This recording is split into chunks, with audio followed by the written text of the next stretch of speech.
Kevin Blackistone also appearing. Pablo Estori is with us, and Mr. Bob Ryan. Good luck to you all. Today, it's the NBA in 2018, a.k.a. the Kuzma Olynyk takeover. It's college in 2018, the Wofford Revolution, and also did Dabo dab a little too much into negative recruitment Jackson with Carmen. Urban Meyer. Jackson. Let's go. Let's go around that horn. The Tournament of Champions. All right. It's a big moment for all of us. Huge. It's Around the Horn, the show of competitive banter. Here's Tony Reale. Kyle Kuzma, the heat checking all over the place last night. He had 38 career high, and it was a result of the night in the NBA. Lakers beating the Rockets. Houston's first loss in a month, first loss of the season with Chris Paul. They lost Chris Paul partway through. He has a strained Chris Paul. Start the Tournament of Champions with Bob Ryan. Start with the Lakers, Bob. What do they have in Kuzma? Well, they have something very special, it seems, and I must admit that a year ago at this time, I was unaware of his existence on this earth. And when I first heard about him, I said, well, I wonder what Spanish team he played for. Turns out he was at Utah. Turns out I was missing a great show. I don't know if you should be admitting this in the Tournament of Champions, Bob Ryan. Who knew that the Lakers would have a Rookie of the Year candidate not named Ball? But he is very legitimately a Rookie of the Year candidate. I mean, what's not to like about the guy? This isn't his first big scoring game. This is his biggest so far, and it probably won't be his high-scoring game. They have something special. This was a big win for the Lakers. Every win they get's a big win because this is a transition, bounce back. Hey, here's what we are going to look like someday season for the Lakers. And every big win like this, I don't care where they finish up, they'll be going back, looking back. Remember that night that Kuzma dropped 37 and they beat the Rockets? And, God, that was when we knew we had something. They remember it. I hope they remember it as 38. Pablo, 38. How meaningful a win was this for the Lakers last night?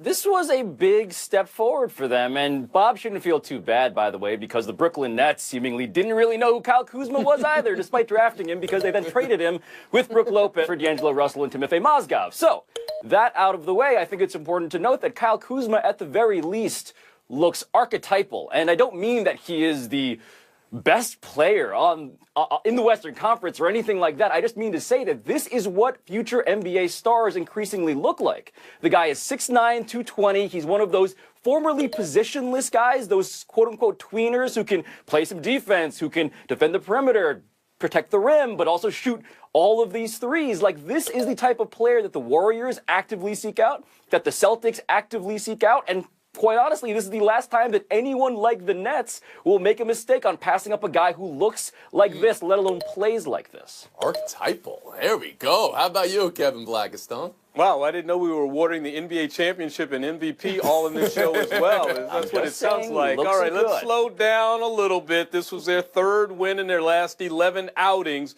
but it was a good one because it was against arguably the best team in the West, maybe the best team in the league. Of course, minus for much of the game the stick that stirs their drink in Chris Paul. But Kuzma's a nice player. I mean, as Bob alluded to, he's put up 30 before this year. He can shoot it like Pablo said. He can get to the rack. He's a really nice player. And what you saw in the Lakers is, you know what? They've got something there with all those young players. And we know we talked about Ball all year long, but now we can talk about Kuzma and some of those other guys. They got a nice future. Sarah Spain. Yeah, I don't want to rain on Pablo's parade because I do think we've seen some great stuff from Kuzma. We've also seen a lot of players that look very good on teams that don't have a lot else going on. And that might be a little bit of what we're seeing now with Kyle Kuzma. Now, granted, he takes on a Rockets team that's been spectacular. They beat a Harden-led team when Harden's got 50-plus points. But that being said, I still think what this is just a good win for a team that's growing, a team that needs to mature, a team that needs to see what they've got. And it's not that terrible of news to the Rockets that they see their win streak snapped, except for the fact that Chris Paul is injured. Hopefully only a 2 to 4 week injury. If it's something more than that, it is something to be worried about. But I think that this Kuzma train maybe slow down a little bit. I am looking forward to seeing him play, but just ask Paul George what happens when you leave a team that has nothing else on it, how great you look elsewhere. Sarah, have you heard 2 to 4 weeks for Paul? Because right now we have him ruled out for tomorrow against the Clippers. And I guess my question is, how do you play Chris Paul injury number 2 in this season after we know he missed, a couple of weeks earlier in the year? That was just a report that I read from a doctor who said an adductor strain like this is likely 2 to 4 weeks, so I'm not speaking from my own doctoral experience. I'm just going with others' recommendations. Okay. Bob Ryan, how do you think Houston should play Chris Paul injury number 2 on the season? Should they be more cautiously, naturally? I mean, they worry about the big picture. They're worrying about April, May, and June. What they now know is what they can be. They know what they can look like. That with Chris Paul, what it means to the team. They know that. There's no need to panic or to worry about the short run at all. Take care of him. Make sure he's okay. But we now know what they can be, and that is a championship. Same answer for you, Pablo. Conservative and not worry about the short run. Yeah, it's about the postseason, but I will say, like, if we're going to read tea leaves here, the trainer comes out of the tunnel after examining Paul last night, according to reporters who were there, and he immediately goes and talks to the owner of the team. That is not a great sign if you're that level of worried. I don't know if it's a great sign that Pablo's reading tea leaves and then Sarah's actually talking to a doctor, or at least gaining information from a doctor. And reading the leaves. Sarah, you were just like a Coldplay song away from appearing in Scrubs there. I was pretty impressed. We'll move on. The LeVar League, let's talk about that. Between $3,000 and $10,000 a month for high school graduates who don't want to play in college. That's his move here. NBA rules, NBA arenas. Could LeVar Ball's idea work, Sarah? All right, first of all, we're talking about the money since you mentioned those salaries. That could be potentially upwards of $500,000 a month in player salaries alone. That doesn't count employees, venues, equipment, salaries for the coaches, salaries for the marketing department. I don't know where he's getting this money from, but the estimated total of somewhere around 400 to 700 big baller shoes that they've sold and however many T-shirts that say stay in your lane are not going to fund an entire league. It took them 8 months to send people shoes, and they weren't even shoes that people ordered. How long is it going to take him to get this off the ground? I don't think it's something we're going to need to worry about anytime in the near future because I don't think it's even going to happen. That's a very There's logistical already answer. a G League. A G League, okay. Very logistical answer, but the L League, the LeVar League, although I guess you don't want to call it the L League. Take the L League. Anybody else. Kevin Blackistone, the idea of it. Is he onto something? I appreciate the idea of getting kids in high school who want to follow that train to the NBA or get on it or at least be at the stop, who don't want to go through the college system as it is. I understand that. But the problem with the system, to me, as he has set it up, is that it takes college basketball off the hook. The NCAA is operating right now within a contract that's paying them $10.8 billion over a 14-year period to televise college basketball. There is plenty of money within the system now to more equitably remunerate the athletes who are playing the game. And that's what needs to be fixed. We don't just need another minor league. Pablo Torre. But here's the difference, KB and Sarah, on this. I don't enjoy LeVar Ball for his business acumen. I enjoy him because he's the guy who got rejected from a frat and said, you know what, I'm going to start my own frat. And you guys aren't invited. I'm going to do things my way. Like, this is just old school. a resilience and a rebelliousness that does something more akin to an art project than a business operation. He's saying, look, you guys say you're capitalism? No, this is capitalism. This is what happens when you own your product. And on that level, this is wildly enjoyable to me because he is an agent of chaos. Do I think he's going to start the anti-NCAA revolution? No. But do I think that it'll get people to think and talk about whether this sort of a thing in principle makes any sort of ethical sense? I hope that they do. And how about you, Bob Ryan? You're on the record, I believe, thinking one and done shouldn't even apply, that if players want to become professional, they should immediately, correct? Yes, you're correct. And I think that that is the case, and I think they just should be able to come out with the understanding that they may go to the G League. They may fly prop planes. They may have difficult lives. They're not going to be glamorous lives. They can go to Europe, and if they have the wherewithal to do it. I mean, they don't need this league, okay? They have the G League. There, it's existed. They could go there if they want to. And I don't want to get on my soapbox today about colleges. I don't think that's the issue, Kev. I really don't. I don't think that's the issue here at all. Issue is about LeVar Ball and his ability or not or inability to pull this off. And count me among the profound skeptics who say this guy hasn't been able to organize anything worthwhile, and he's not going to be able to organize this either. Sarah after the horn. Yeah, I agree with KB that obviously the NCAA system is flawed, and it's something we've been all looking at for years upon years. This is not a new thing that someone barges in and says, this isn't working perfectly for everybody. So yeah, Pablo, he's an agent of chaos, and so have many other people been, and they haven't been able to pull off any meaningful idea. The G League is a better option for parents who want to send their kids somewhere, not college right now, Pablo, and so is Europe. many agents of chaos, but not many who have this audience. We talk a lot about before NBA lockouts. Well, what if the players made their own league? Now, that is fanciful and insane in a parallel track, but the idea is, what if labor had more power? That's what's interesting to me about this cockamamie scheme that will absolutely not work, for the record. All right. Well, it wouldn't be the first time that athletes have done this. You go back to the 1880s, and that was the first professional baseball union. Players actually stepped away, formed their own league, and tried to get it off the ground. It didn't work so well back then. I appreciate LeVar Ball's audacity in this.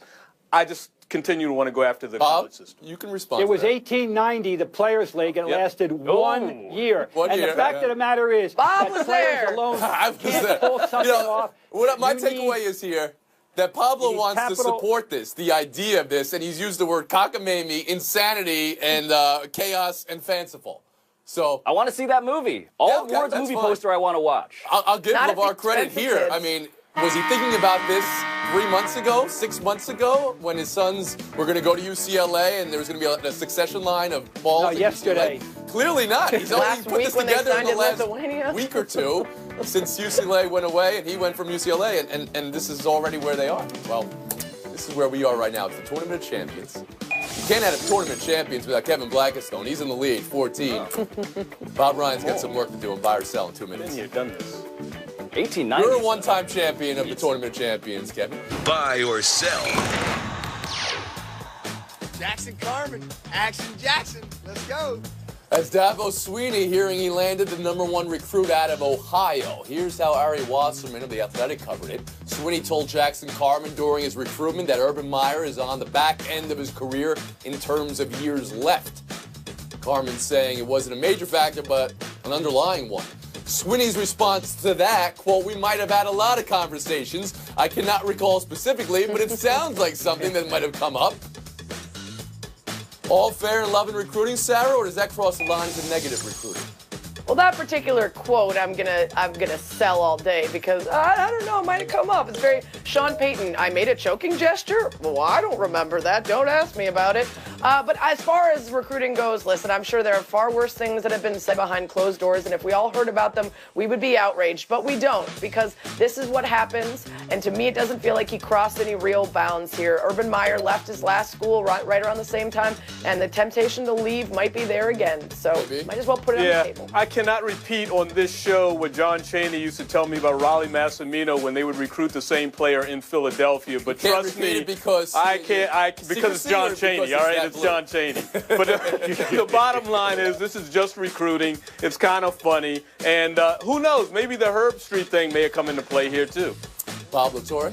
Yeah, there are a couple of weird factors. The fact that this dude was warring with Ohio State alums and recruits and players is another factor in that decision, I'm guessing, too. But Urban Meyer should be careful because there is that Bruce Feldman story from his book, Meat Market, about how Jevin Sneed was being recruited by Urban Meyer, and he asked Urban Meyer about why Urban Meyer was seen in a video watching Tim Tebow, and he said to Jevin Sneed, Tim Tebow, we're recruiting him as a linebacker, not a quarterback. So all of this stuff, when it gets on the public record, looks bad in the light of day. Well, you think it's happening on all sides, so no big deal. How about you, Bob Ryan? I'm buying it. It's business as usual. Let me tell you about real negative recruiting. There was a prominent coach who was, as a young assistant, was accused and alleged to have been telling recruits they didn't want to go to a rival school because the coach was dying. Now, that's negative recruiting. And not this. This is just business as usual. We'll move on. Buy or sell to Ezekiel Elliott's agent. Putting out the photos of Ezekiel Elliott looking ripped. It was 6 weeks in Cabo where he worked out when he was suspended. And his comeback press conference, he refused all comment on the suspension. KB, did he need to comment? No, he doesn't need to comment. And especially when someone asks him, what did you grow up? What did you learn? As if he's some infantile. No, absolutely not. He gave his answer, and not only that, he teased his documentary. Go watch it. Pablo Torre? Yeah, look, I want honesty and thoughtfulness as a rule, but when it comes to sensitive subjects like this, do I want to hear Ezekiel Elliott rail against the pseudo-justice system that punished him? Maybe, but do I also want to hear him potentially make things worse in terms of how we talk about these sensitive subjects? No, and in that case, silence is preferable even if honesty otherwise is the rule. Bob Ryan? I think it smacked of arrogance. It certainly was rude, and I do think that it implies to us that we can infer, I should say, that he's learned nothing and that he probably thinks he's innocent. Sarah Spain, is that the read you got on this? Absolutely. You don't want to answer the first question about what you've learned, that's fine. But then when they follow up with how did you spend the last 6 weeks, that's a pretty easy question to answer, and it's one you should be expecting. When they then ask you about the documentary that is clearly being produced as a PR move to make you look better, and your response is you figure out what the message is, well, when does it come out? I don't know.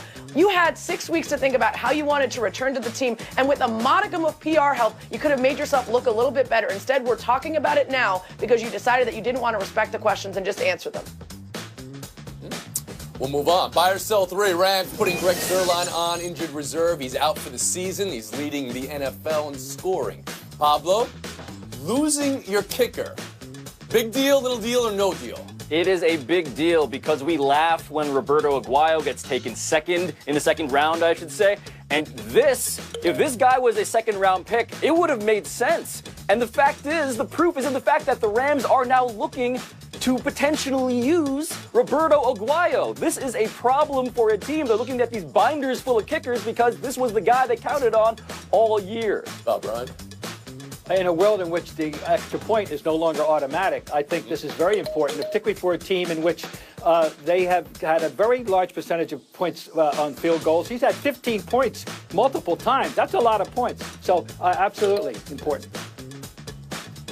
Yeah, 38 for 40 on the year for 158 points. And the guy they're bringing in, Sam Ficken, it's not like he's going to have 0 points. You don't take away all those points. But this was a safety blanket for a Rams offense that part of the reason they were so impressive is because when they couldn't finish off with a touchdown, they fell back on him, and he could make it from almost anywhere.